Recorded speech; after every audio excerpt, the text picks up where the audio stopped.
కొందరు కాంగ్రెస్ ఎమ్మెల్యేలు పార్టీ ఇచ్చిన పదవుల్ని తీసుకోవడం లేదు, తమకు నచ్చిన పదవే కావాలంటున్నారు. దీంతో పార్టీతో పాటు ప్రభుత్వ పెద్దలకు ఈ అంశం తలనొప్పిగా మారింది. అసెంబ్లీ బడ్జెట్ సమావేశాలు ముగిశాయి. ఈసారి ఆ సీటు మాత్రం భర్తీ కాలేదు. హైకమాండ్ అభ్యర్థి పేరు ప్రకటించి 2 ఏళ్లు కావస్తున్నా ముహూర్తం మాత్రం కుదరడం లేదు.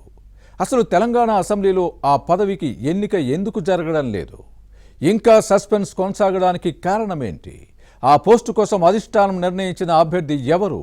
ఇచ్చిన పదవి వద్దని మరో మంచి పోస్టు కోసం ఎదురు చూస్తున్నారా? ఇంతకీ ఏంటా పదవి?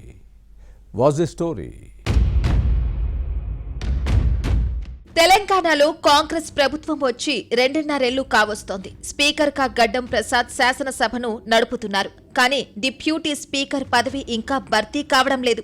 ఒక్కసారి కాదు, 2 సార్లు కాదు, ప్రతి అసెంబ్లీ సెషన్లోనూ ఈ అంశంపై చర్చ జరుగుతోంది. కానీ సీన్ కట్ చేస్తే కథ మళ్లీ మొదటికే వస్తోంది. ఈ బడ్జెట్ సమావేశాల్లో అయినా ఎన్నిక ప్రక్రియ పూర్తి అవుతుంది అనుకుంటే డిప్యూటీ స్పీకర్ పై ఈసారి సైలెన్స్ తప్ప సౌండ్ వినిపించడం లేదు. అసలు అభ్యర్థి లేక ఈ పదవి ఖాళీగా ఉందా అంటే అది కాదు. ప్రభుత్వ విప్ రామచంద్ర నాయక్ పేరును హైకమాండ్ గత ఏడాది జూన్ 8న ఖరారు చేసింది. కానీ పేరు ప్రకటించిన తర్వాత 2 సార్లు అసెంబ్లీ సమావేశాలు జరిగినా నోటిఫికేషన్ మాత్రం విడుదల కాలేదు. ఇదే చర్చకు దారితీస్తోంది.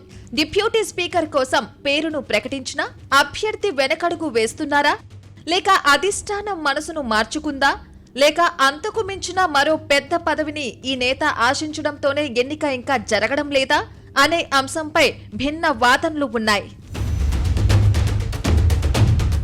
రామచంద్ర నాయక్ డిప్యూటీ స్పీకర్ పదవికి దూరంగా ఉండడానికి కారణం కేబినెట్ బెర్త్. ముఖ్యమంత్రి రేవంత్ రెడ్డి మంత్రివర్గంలో ఇంకా 2 ఖాళీలు ఉన్నాయి. లంబాడా సామాజిక వర్గానికి కేబినెట్లో ప్రాతినిధ్యం కావాలనే డిమాండ్ బలంగా ఉంది.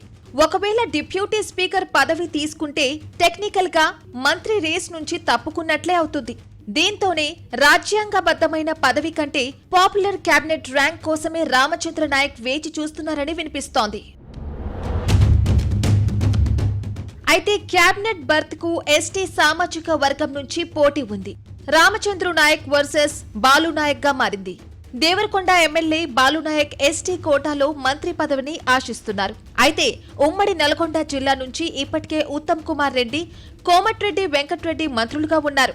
ఇక మరోవైపు అదే జిల్లా నుంచి రాజగోపాల్ రెడ్డి రేస్లో ఉన్నారు. ఈ జిల్లా సమీకరణల మధ్య డోర్నకల్ జిల్లా నేతగా తనకు అవకాశం వస్తుందని రామచంద్ర నాయక్ గట్టి నమ్మకంతో ఉన్నారు. అందుకే డిప్యూటీ స్పీకర్ పదవిని కాదని కేబినెట్ బెర్త్ పై గంపెడు ఆశలు పెట్టుకున్నారు. దీంతోనే రాజ్యాంగబద్ధమైన పదవిని భర్తీ చేయకుండా ప్రభుత్వం వేచి చూస్తుందన్న చర్చ నడుస్తోంది.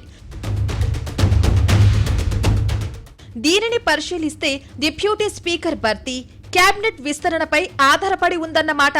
అందుకే ఈ బడ్జెట్ సమావేశాల్లోనూ ఎన్నిక జరగలేదన్న చర్చ సాగుతోంది. మరి ఈ ప్రతిష్టంభనకు తెరపడేదెప్పుడు? రామచంద్ర నాయక్ కోరిక నెరవేరుతుందా, లేక హైకమాండ్ రూట్ మార్చుకుంటుందా అన్న ప్రశ్నలు వస్తున్నాయి. ఏం జరుగుతుందో చూడాలి.